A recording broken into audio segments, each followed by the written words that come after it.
শুভ সকাল আমার প্রিয় দর্শক, কেমন আছো তোমরা সবাই? আশা করছি খুব ভালো আছো। সঙ্গীতাস লাইফে তোমাদের সবাইকে জানাচ্ছি অনেক ওয়েলকাম। তো আমি সঙ্গীতা। তো চলো আজকের ব্লগটা শুরু করা যাক। এই যে সকালে ঘুম থেকে উঠে প্রথমে দেখো বিছানায় বসে আমি এই যে প্রথমে দোকানে হাত দিই, কারণ আমার না সবসময় ভয় করে, সোনার জিনিস পরে থাকি তো ওই দু এক সময় একবার যদি হারিয়ে যাই সবসময়ের জন্য আমার ওই জিনিসটা খেয়াল করতে থাকি। তো ঘুম থেকে উঠে অনেকক্ষণ বসে আছি, কাজ তো করতে হবে সকালে, তাই জন্য ভাবছি যে কি করব। আর রাত্রেবেলা না মেয়ের জ্বর এসেছিলো, আর ছেলে মেয়ের জ্বর আসলে না ওরা কেমন নেতিয়ে পড়ে, ওর ভাল লাগছে না একটুও।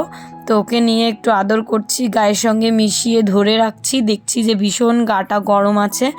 তো ঘরে ওষুধ আছে আর কি, জ্বরের ওষুধ প্যারাসিটামল, তো ওটাকেই খাইয়ে দেবো ভেবেছি। যদি জ্বর কমে তো ভালো, আর না হলে তো আলাদা ব্যবস্থা নিতেই হবে।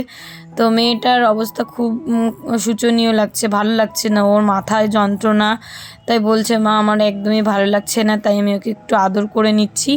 সকালবেলা তো রান্নাবান্না করতে হবে, তো চলো ওই বাড়িতে যাই, এখানে বসে থেকে লাভ নেই, বিছানাটাও তুলবো পরে, আগে কিছু বানিয়ে খেয়ে তারপরে মেয়েটাকে ওষুধটা খাইয়ে দিই। তো এই যে ঘরে এসছি, আসার পর দেখো তালাটা খুললাম, খুলতে গিয়ে তালাটা হাত থেকে পড়ে গেল। তারপরে এই যে এই গাছটা দেখো কিনেছিলাম, এই গাছটা কিন্তু অনেক সুন্দর ফোট বেরিয়েছে, এটা বর্ষাকালের দিন খুব সুন্দর হয়, একদম পাতা চারিদিক দিয়ে বের হয়। একটা ডাল এনেছিলাম, আর মানি প্লান্ট গাছটা না বেশি একটা বাড়ছে না। আর দেখো এই যে আমার ছোট্ট গোলাপ গাছটায় কি সুন্দর গোলাপ ফুল ফুটেছে, গাছটা সেটে দেবো। আর এদিকে নীলকণ্ঠ ফুটেছে, আর এইদিকে দেখো বর্ষার যে ফুলগুলো হয় না সেই ফুলগুলোর কিন্তু অনেকগুলো বোক বেরিয়েছে। আর এদিকে দেখো আমি চাও বানিয়েছি, তো মেয়েটাকে এক কাপ লাল চা সঙ্গে 4-5টা বিস্কুট খাইয়ে দিয়ে ও নিজেই খায়, ওকে ওষুধ খাইয়ে দেবো। ঘরের যে ওষুধটা আছে সেটা দেখি কি হয়, 1 মাস আগেই আনা হয়েছিল, ওর মাসে একবার হলে জ্বর হবে। আর মেয়েটার যখন জ্বর হয় এমনিই খেতে চায় না, তারপর আরও বেশি। তো এই দেখো একটা সাপ আমার বাড়ির পাশ দিয়ে এই যে ঘোরাঘুরি করে, প্রায় সময় কলের গোড়ায় থাকে, আমি তো ভয় পেয়ে যাই। এই দেখো এই যে সাপটা। তো বন্ধুরা মেয়েটার সকাল থেকে না মানে রাত্রেবেলা থেকেই জ্বর এসছে। কালকে তো পরীক্ষা শেষ হলো, আজকে ভাবলাম যে বাপের বাড়ি যাব। তো এই যে সকালবেলা ঘুম থেকে উঠে আমারও শরীরটা খারাপ আর মেয়েটারও খারাপ, মানে একটা কিছু হওয়ার আগে যে এক্সাইটমেন্ট লাগে যে এইখানে যাব ওইখানে যাব এটা করব, যখন সেইটা না হয়ে যায় তারপরে সেই এনার্জিটা কোথায় যেন হারিয়ে যায়, ভালোই লাগছে না কিছু, শরীরটা ভালো নেই। এই যে আধা ঘন্টা বসেছিলাম, রান্না করতে হবে, পেটের ভিতর প্রচণ্ড ব্যথা, কি করব জানি না। মাছ এনেছি, মাছ ধুতে হবে, এই উনুনটা লেপতে হবে, এই হচ্ছে ব্যাপার। তো দেখতে থাকো আজকের ব্লগটা। সিন্দিনির তো শরীরটা ভালো নয়, সকালবেলা দেখালাম তোমাদের। তো বাসি কাজ বলতে প্রথমে আমি আর কি কড়াইটা আর হাঁড়িটা ধুয়ে নিয়ে এসেছি, আর এই যে উনুনটা জ্বালিয়ে দিচ্ছি। তো রান্নাবান্না করে ফেলি, কি বলো তো, মেয়েটাকে ভাত খাইয়ে আবার ওষুধ খাওয়াতে হবে। যে সকালে ওষুধ খাইয়েছি, তারপরে একটুখানি গাটা গরম কমেছে। কি বলো তো, ছেলে মেয়ের শরীর খারাপ হলে তখন আর মা বাবার ভালো লাগে না মনের ভিতর, যে এই তো হেসে খেলে ঘুরে বেড়াচ্ছিল, আবার এই যে জ্বর এসছে। তো দেখো আজকে এনেছি টমেটোর টক করব, আর এইটা হচ্ছে গাঠি কচু। তো গাঠি কচু তো গরমের দিনে ভালোই লাগে, কিন্তু এই যে প্রথম এসছে, এই যে এই বছরে প্রথম খাবো মানে শুরুতে। চলো তাহলে মাছটা ভেজে নিই। আর মাছ এনেছি আজকে তেলাপোয়া, একটা মাছের দাম নিয়েছে 50 টাকা। তো ওই যে 5 পিস মতো হয়েছে একটা মাথা দিয়ে। তো এই যে তো চলো মাছটাকে ভালো করে ভেজে নিই। আর এই যে গাঠি কচুর সঙ্গে একটা আলু দিয়েছি, ওই 250 থেকে একটু বেশি গাঠি কচু এনেছিলাম, যদিও 2জন মানুষের অনেকটাই হয়ে যায়, তারপরেও বেশি করে এনেছি, ভাবলাম যে নতুন জিনিস তো যদি ভালো লাগে। তো চলো রান্নাটা সেরে নিই। আর গাঠি কচুর তরকারি ভালো লাগে, আর এই কচুটা গলবে কি না সেটাই আমি ভাবছিলাম। দেখি চলো রান্না করি, তোমাদের সঙ্গে শেয়ার করি। তো সেই তেলের ভিতরেই আমি মাছটা ভাজার পরে গাঠি কচু আর আলুটা দিয়ে দিলাম। তারপরে এখন এই গাঠি কচু আলুটাকে সুন্দর করে ভাজা ভাজা করব, তার ভিতর দিয়ে দেবো জল, দেওয়ার পরে লঙ্কা দিয়ে ভালো করে ফুটে এলে ঢেকে ঢেকে তারপরে দেবো মাছটা দিয়ে। আর একটা মাছ বাঁচিয়ে রেখেছি, ওটা রান্না করব হচ্ছে টমেটোর টকের সঙ্গে। তো এই যে দেখো রান্নাটা আমার হয়ে গেছে, এই যে একদম জিরে তেজপাতা শুকনো লঙ্কা ফোড়নে দিয়ে রান্নাটা করেছি। রান্নাবান্না সারার পর আমি এই যে এই জায়গাটা একটু পরিষ্কার করে নিচ্ছি। তো রান্নাবান্না হয়ে গেলে সকালবেলা এখন ওর বাবা আর মেয়েকে ডেকে ভাত খাইয়ে দেবো, আর আমিও খেয়ে নেব। তো চলো ওদেরকে ফোন করি। কি বলো তো, একটু দূর তো মানে ঘরের থেকে। তো রান্না বান্না আমার কমপ্লিট হয়ে গেল, যাক বাঁচা গেল সারা দিনে। আর কি বলো তো, সকালবেলা এই একবারে রান্না করি আর দুপুরবেলাও খাই। আর আজকে না শরীরটা খারাপ হয়েছে জন্য ওই একবেলার ভাতই আমার মুখ দিয়ে ঢুকছিল না, এমন একটা ব্যাপার হয়েছে।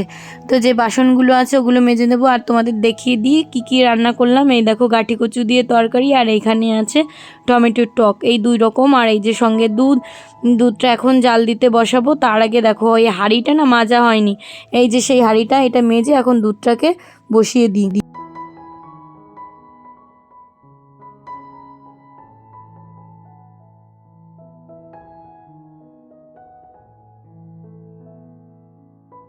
উনুনে যেটুকুন আগুন আছে মানে যেটুকু তাপ আছে ওইটুকু দিয়েই হয়ে যাবে। তো এই যে জল দিয়ে বসিয়ে দিলাম। চলো এই যে বাসন কিছু রেখেছিলাম ওই বাসনগুলো মেজে নিই। ওই ভাবলাম যে একবারে রান্না বান্নার পরে একটু বেশি টাইম লাগবে না, তো তখন আমি ধুয়ে নেবো ওখানে। কি হয়েছে বাবা? জ্বর। আসো। তো মেয়েটার চোখ মুখের দিকে তাকানো যাচ্ছে না, ও একদম ভীষণ নরম। তো ওর কিছু হলে ও একদম বিছানায় পড়ে যায়, এমন একটা মেয়ে আমার। তো ভীষণই নরম, আমি কিন্তু এরকম নরম ছিলাম না জানো তো ছোটোবেলায়। তাই ওকে এখন তরকারি দিয়ে ভেবেছি খাইয়ে দেবো। আর আমিও একসঙ্গে নিয়েছি, ওর জন্য একটা ডিম সিদ্ধ দিয়েছি। আর ওই তরকারি দিয়ে ওকে খাইয়ে দেবো। অর্ধেক ভাত খাবে, অর্ধেক খাবে না। মানে শরীরে ভালো নেই তো, জোর পাচ্ছে না, খেতেও চায় না, এমনি আস্তে আস্তে খায় মেয়েটা আমার। তো যাই হোক, খারাপ লাগছে যে ওর জ্বরটা হলো। তো চলো এই দেখো খাওয়া দাওয়ার পরে ঘরে চলে এসেছি। আসার পরে যে বিছানা ক্লিন করব, বিছানা তো একদম মানে কাঁথা বালিশ এই সময় আবার একটু লাগছে, ঠান্ডা পড়েছে তো রাত্রেবেলার দিকে, ওই জন্যই মেয়েটার জ্বর এসছে এই ওয়েদারের জন্য। তো চলো বিছানাটা ভালো করে সুন্দর করে গুছিয়ে নিই আর ঘর দুয়ারটা গুছাই। চেয়ারের উপর কিছু জামা কাপড় আছে সেগুলোও ভাঁজ করব। তো এই যে দেখো বেডটা একদম ক্লিন রাখলাম, আর কিছু জামা কাপড় ছিল এগুলো এখন ভাঁজ করবো এক এক করে। আর শোকেস আলমারির ভিতর সব জামা কাপড়গুলো এক এক করে রেখে দিচ্ছি। কি বলো তো, আলনায় সব জামা কাপড় ধরে না, ওই বাড়িতে যা পরা জামা কাপড়গুলো হয় না সেগুলো ধরে না, তাই জন্য আর কি ওই মাঝে মধ্যে ওই আলমারির ভিতর শোকেসের ভিতর রাখতে হয়। এখন এই যে টিভির ওই যে ইয়েটা আছে ওটা পরিষ্কার করব, কতগুলো শ্যাম্পু ছিল ওইগুলো ঢুকিয়ে রাখলাম। বাথরুমের ভিতর সবসময় রাখা হয় না, যখন লাগে নিয়ে নিয়ে করি। আর টিভিটা তো এখন শোর জন্যই আছে, কোনো কাজের না, ওটা তো নষ্ট হয়ে পড়ে গেল সেই আমার ভুলের জন্য। কি বলবো, ভীষণই কষ্ট হয় যে ঘরে বসে একটু টাইম পাস হতো, এখন আর সেটাও হয় না জানো তো। এই মোবাইলের পরেই আমাদের ডিপেন্ড করে থাকতে হয়। দু এক সময় মনে হতো যে একটু বই দেখতে পারবো। তো এই যে চেয়ারটা ক্লিন করে নিলাম, আর এখন শোকেসটাকে মুছে নিচ্ছি। হালকা রাস্তার পাশে যেহেতু বাড়ি, ওই একটু ধুলো পড়তেই থাকে, মাঝে মধ্যে মুছলে পারে, তখন আর হয় না। আর খাটের তলায় তো 1 সপ্তাহ পরে পরে ঝাড় দিই, তারপরেও জানো তো এতগুলো করে ধুলো বেরোয়, কি অবস্থা। মানে রাস্তার পাশে বাড়ি হলে যেটা হয়, যদিও অ্যালার্জির ভাগটা একটু কম আছে, মানে ডাস্ট অ্যালার্জি হলে কি করতাম, হ্যাঁচি কাশি দিতে দিতে অবস্থা খারাপ হয়ে যেত। যেমন আমার শ্বশুরমশাইয়ের খুব অ্যালার্জি, ওই নোংরা টোংরা জিনিস ওইগুলো ঘাটলে পারে হ্যাঁচি দিতে দিতে একদম শেষ হয়ে যায় বেচারা, এমন একটা অবস্থা হয়। তো এই যে বোতলগুলো সেদিন কিনেছিলাম, কিছু ফ্রিজে রেখেছি জল ভরে, আর এইভাবে ঘরে রেখে দিই। চলো এখন বারান্দাটা ঘরটা ঝাড় দিয়ে নিই, যদিও শাশুড়ি মা ঘুম থেকে উঠে একবার ঝাড় দিয়েছিল, আমার যেহেতু বাসি ঘর ঝাড় দেওয়া হয়নি, তো এখন একটু ঝাড় দিয়ে নিলাম। তো আমার সকালবেলার দেখো সারা দিনের কাজ বলতে গেলে কমপ্লিট হয়ে গেল।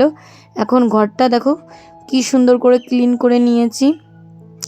মানে ঘর দুয়ার একদম গোছানো থাকলে, একটু টিপটাপ থাকলে মনের ভিতরেও ভালো লাগে, ঘরে ঢুকে একটা ফ্রেশনেস কাজ করে, বেশ মানে আনন্দ হয়।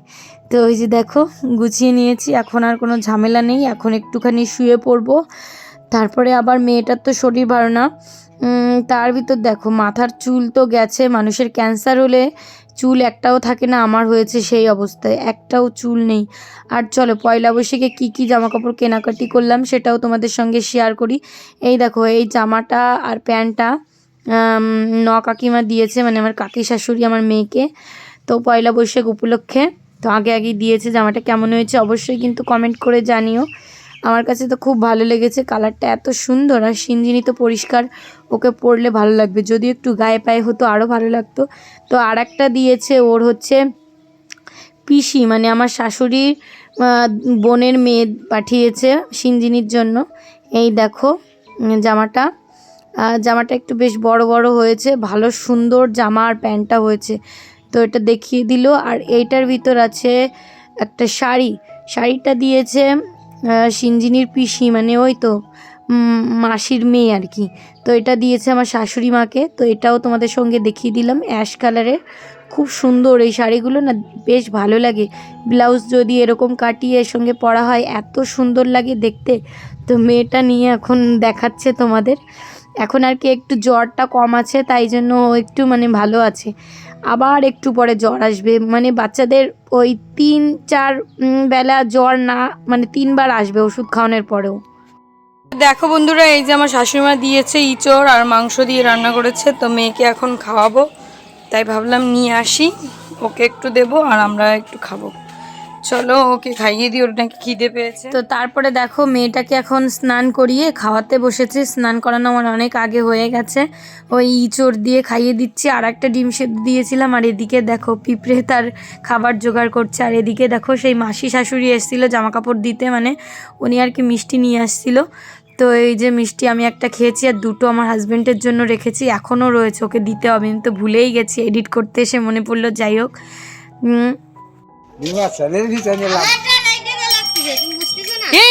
জ্বালানির ভিতর ঢোকে আমার আমি তুমি ওই দিক দিয়ে তারা মারো।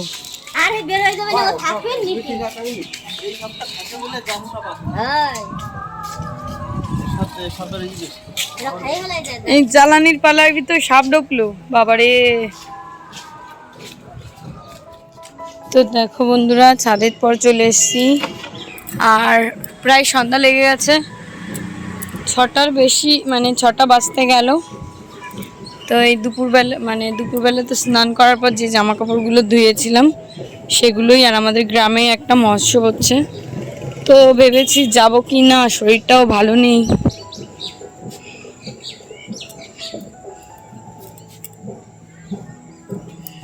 তো দেখো বন্ধুরা, আমি একটা শাড়ি কিনেছি, পয়লা বৈশাখে ভেবেছিলাম কিনবেই না। তো এই যে এই শাড়িটা, এটা হচ্ছে সুতির ছাপা শাড়ি, শাড়িটা কিন্তু খুব পছন্দ হয়েছে। তো আর একটা দেখো মেয়ের জন্য কি কিনেছি, মেয়ের জন্য কিনেছি এই যে এরকম একটা ড্রেস, এই যে এরকম হাতা, এগুলো খুব ভালো চলবে, মানে যে কোনো জায়গায় গরমে। আর এই যে একটা প্যান্ট, প্যান্ট আর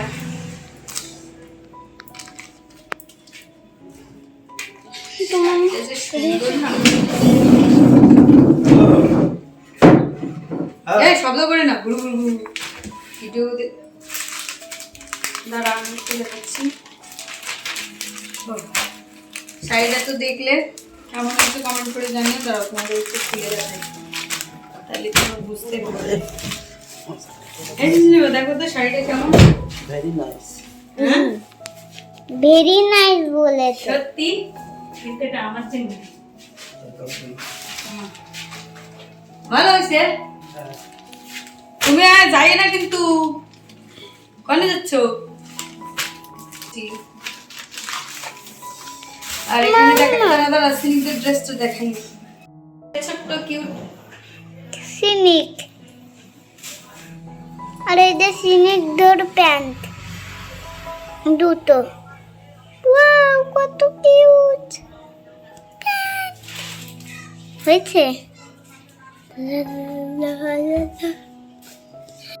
তো ওইখানে শাড়িও দেখালাম, ওই শাড়িটা কিনেছি আমার মার জন্য। মাকে না অনেক দিন কিছু দেওয়া হয় না, মার জন্য এই যে কিনলাম। এখন যাব কাকিমাদের বাড়ি স্নিগ্ধকে এই ড্রেসটা দিতে। তো চলো মানে ওকে দিয়ে আসি। এই জামাগুলো কিনেছি 2 দিন আগে, দোকানেই ছিল, টাকা দিয়ে আজকে নিয়ে এলাম। কাকিমা আবার দোকানটা বন্ধ করেছিল, এই যে পাশে যেই দোকানটা দেখছো ওইখানে। তো এই যে দেখো কাকিমাদের বাড়ি চলে এসেছি। আর স্নিগ্ধ আজকে বিকালবেলা না ছাদের পরে না কীভাবে যেন পড়ে গেছিলো, হাতটায় প্রচণ্ড ব্যথা। তো ওই যে আমার মেয়েটা গিয়ে ওর হাতের ভিতর দিয়েছে, ও তো প্রথমে ধরেই ফেলে দিল, তারপর ওর হাতে গুজে দিচ্ছে। আর এই হাতটাই নাকি ব্যথা পেয়েছে, তাই পুষ্প বলল। বেবি কোথায় ব্যথা পেয়েছো আমাকে একটু দেখাও।